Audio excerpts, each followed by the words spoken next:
بخاری شریف میں حدیث ہے، قاضی اعجاز مالکی رحمۃ اللہ علیہ نے بڑی تفصیل سے لکھی ہے، راوی حضرت انس بن مالک ہیں۔ ایک بندہ بڑی دور سے آیا نبی پاک صلی اللہ علیہ وسلم کی زیارت کے لیے، بڑی دور سے۔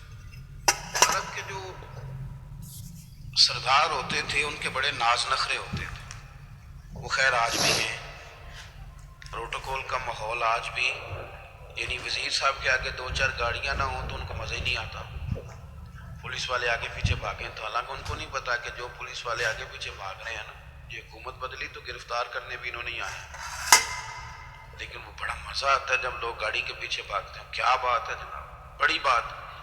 اور ہماری طبیعتوں میں پتہ نہیں کون سی، نبی پاک صلی اللہ علیہ وسلم کی خدمت میں وہ شخص بڑی دور سے آیا تو عرب کے بادشاہوں کا مزاج تھا، پروٹوکول بڑا چاہتے تھے، ان کا تو یہ طریقہ تھا کہ حکمرانی کرنی ہے جیسے بھی۔ اگر کسی غلام نے دھوپ میں بندھا رہ گیا، اونٹ اور چھاؤں میں نہیں باندھا تو درے مارتے تھے، اور اگر اس نے کھول کے باندھ دیا تو پھر بھی مارتے تھے، کہتے تھے اتنا سیانہ ہو گیا تو انہیں پوچھا ہی نہیں، خود بخود ہی باندھ دیا۔ وہ شخص حضور کی بارگاہ میں آیا اور بہت سارے لوگوں کے پاس کیونکہ وہ جاتا تھا اپنے سربراہ کا پیغام لے کے، تو وہ کانپ رہا ہے جب حضور کی بارگاہ میں گیا، ڈر رہا ہے۔ اب ذرا بات کو سمجھنا، نبی پاک صلی اللہ علیہ وسلم نے اس سے فرمایا کیوں ڈرتے ہو؟ سادہ آدمی ہے، دیہاتی ہے، بدو ہے۔ اللہ کے رسول نے تھپ کی دی، کیوں ڈرتے ہو؟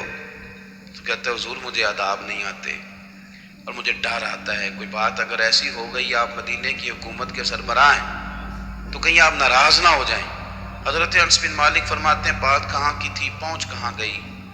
جب اس نے یہ کہا نا کہ آپ تو حکومت کے سربراہ ہیں، کہیں کوئی غلطی نہ مجھ سے ہو جائے، تو نبی پاک کی آنکھوں میں آنسو آ گئے، حضور رونے لگے اور نبی پاک صلی اللہ علیہ وسلم فرمانے لگے نہ بھائی، تو کسی حکومت کے سربراہ کے پاس نہیں آیا، نہ تو اس بیٹے کے پاس آیا ہے جس کی ماں گوشت کے خشک ٹکڑے کھا کے بھی گزارا کر لے۔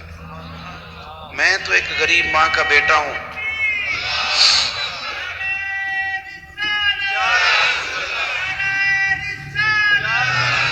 بھائی اگر آپ کا یہ ذوق بن جائے، دیکھو نا آج تو لوگ بھول جاتے ہیں نا، کپڑے بدل لیتے ہیں تو وہ سمجھتے ہیں کہ شاید سارا کچھ ہی بدل گیا، یعنی گاؤں سے آ کر پڑھنے والے بھول ہی گئے ہیں کہ کس کی ماں نے کتنا زیور بیچا تھا۔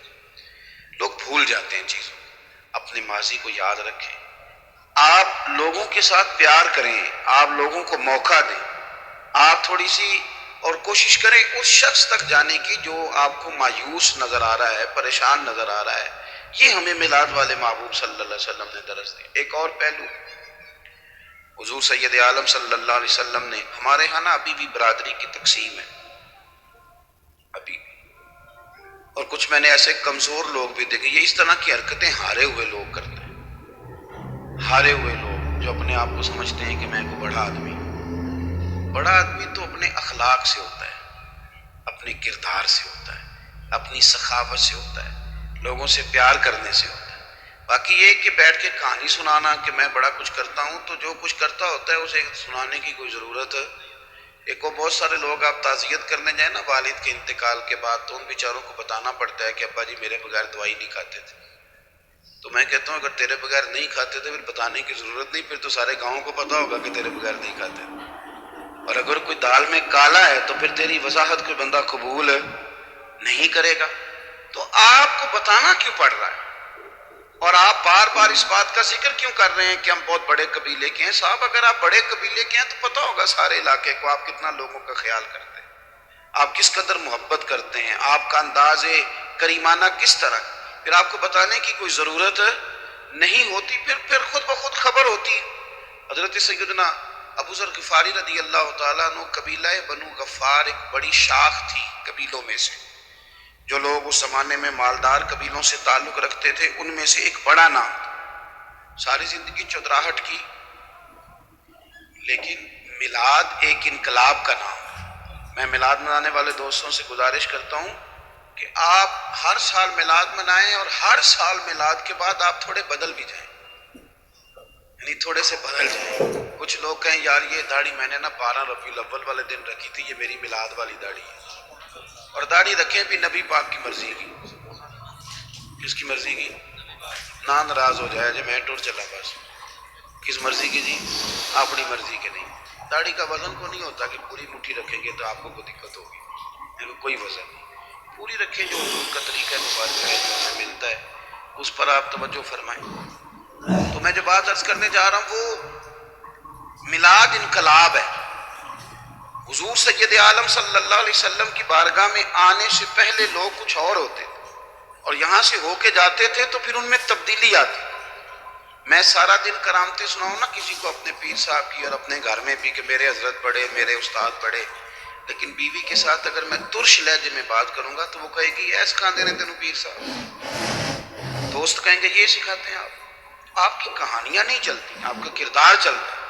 حضرت ابو ذر غفاری رضی اللہ تعالیٰ عنہ فرماتے ہیں چونکہ میں چودھری تھا، سیدنا بلال حبشی رضی اللہ تعالیٰ عنہ کے پاس میں بیٹھا تھا، کسی بات میں بات آگے بڑھی اور بڑھتے بڑھتے بات شکرنجی تک چلی گئی، رائے کے اختلاف نے باتوں میں تلخی پیدا کر دی، اور جب تھوڑے لفظ اور تیز ہوئے تو میں نے انہیں کہہ دیا چپ کر، تو ابشن کا بیٹا ہے۔ کس کے بیٹے تھے حضرت بلال؟ کہتے ہیں جب انہوں نے مجھے کہا تو میرا دل بڑا ٹوٹا، لیکن میں نے ارادہ کیا کہ میں نے حضور کی بارگاہ میں نہیں عرض کرنی ہے، ہر بات کی ہم حضور کی بارگاہ میں شکایت کریں۔ لیکن میں جا کے مسجد میں بیٹھا اور جب سرکار آئے نا، ارادہ نہیں تھا کہ عرض کروں گا، لیکن حضور کا چہرہ دیکھا تو دکھ میرا خود ہی تازہ ہو گیا۔ رونے کا بھی تو تب ہی مزہ آتا ہے نا کوئی اپنا ملے تو۔ فرماتے ہیں کہ میرے آنسو نا بغیر اختیار کے چھلک پڑے اور میں کھل کے روئے، کھل کے۔ قربان جاؤں محبوب کے بھی حضور نے پاس نہیں بلایا بلکہ نبی پاک اٹھ کے خود میرے پاس آئے اور مجھے کندھوں سے پکڑ کے سینے سے لگایا، اور جب میں کھل کے رو لیا تو حضور میرے آنسو پوچھنے لگے۔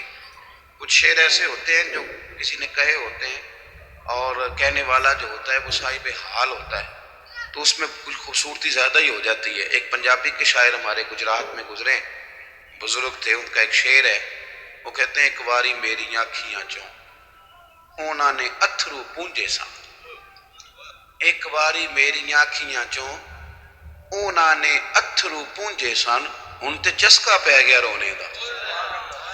ایک واری میری آنکھیاں چوں اونا نے اتھرو پونجے سن، ہن تے چسکا پہ گیا رونے دا، تے ہر ویلے آہو زاری دا۔ تو میں روز رونے لگا ہوں، مزہ ہی بڑا آیا ہے جب سے محبوب نے چپ کرانا شروع کیا۔ میرے عزیز، اور پھر حضرت بلال حبشی رضی اللہ تعالیٰ عنہ چونکہ حضور کے غلام تھے،